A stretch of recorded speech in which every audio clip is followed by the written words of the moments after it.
napira kong isasara na natin ang ano.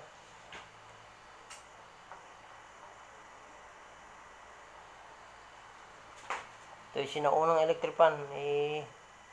Medyo tumigil na. Napagod na ata. Matanda pa to sa anak ko, guys. Nagpalit tayo ng ano.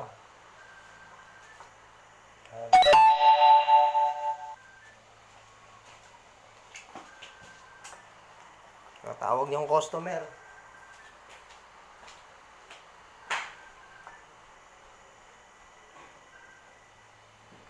Hello, guys.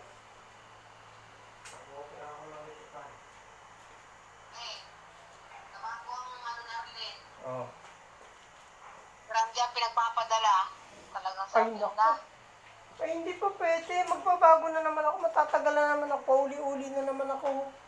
Sa bangko, alam mo kung bakit, di po full na guarantee yung 75K. Oo. Kaya pag din ako, sabi ko, sige, sa bangko na lang. Kay Maki. Kaya, mahirap kapag big-up 75K. Oo, kay Maki. Kaya, sabi ko, tatanungin kita, sabi ko,